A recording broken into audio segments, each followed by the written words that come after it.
Hello friends, good morning সবাইকে। আশা রাখবো তোমরা অনেক ভালো আছো। আমরা অনেক ভালো আছি। রাজশ্রী লাইফস্টাইলে তোমাদের সবাইকে অনেক অনেক ওয়েলকাম। হ্যাঁ, সকালবেলা স্নান করে একদম রেডি হয়ে গেছে আর এখন চলে এসেছি রান্নাঘরে। এদিকে মা বানাচ্ছিল রুটি, তো আমি একটু হাতে হাতে ব্রেকফাস্ট জোগাড় না করে দিলে হয়, তো আমি একটু এদিকে আলুটা ভেজে হেল্প করছিলাম। তো সকালবেলা একটু রান্নাবান্না করলে ভালোই লাগে। আর যেহেতু অনেকটা দিন শরীর খারাপ ছিল, রান্নাঘরে এদিক থেকে সেরকম একটা আসতাম না, বা মাই সব কিছু করতো, আমাকে করতে দিত না। তো আমি বললাম না না, আমি একটু হাতে হাতে করে দিই। আর এইদিকে আজকে সোনা এসছে, তো সোনার জন্য একটা নাইটি কিনেছিলাম, ওর শুধু নাইটি নাইটি করে, সেই জন্যই। আর বেশ সুন্দর লাগছিল নাইটিটা, মানে খুব পছন্দও হয়েছিল আর ওর মাপে একদম। তো তাই ওর জন্য নিয়েছিলাম। আর ওর জন্য এই নাইটিটা নিতে গিয়ে আমার একটা লাভ হয়েছে, সেটা হচ্ছে আমিও একটা নাইটি নিয়ে নিয়েছি। এটা মিস্টার মণ্ডলী আমাকে কিনে দিয়েছে। আমি বললাম বেশ ভালো লাগছে, একটু হালকা পাতলা গরমে পরতে পারবো। তো বলে ঠিক আছে নিয়ে নাও। তো সোনার নাইটিটা কেমন লাগছে দেখো। আর ও তো পরেই ফেলেছে, আর পরে দেখো পৌঁছে দিচ্ছে, নিজেই নিজেকে বলছে খুব সুন্দর লাগছে, ওয়াও লাগছে। তারপর দেখো এদিকে কোথা থেকে আমার একটা ক্লিপ বার করেছে, সেটা এখন উনি পরবে, অথচ মাথায় পাচ্ছি। আর পাগলিটা আসলে না আমাদের বাড়ি, পুরো বাড়িটা মাতিয়ে রাখে, দারুণ লাগে। ও যেদিন আসে সেদিন যেন পুরো একদম সারা ঘর বাড়ি একদম হই হই করে।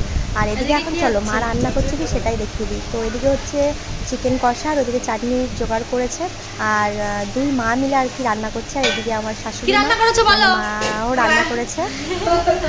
তো দেখো, এরকমভাবে যদি প্রত্যেকটা বাড়িতে দুজন একসাথে মিলে মিশে রান্না করে খাওয়াই, তাহলে তো বৌমাদেরা কোনো কষ্টই থাকে না রান্না করার।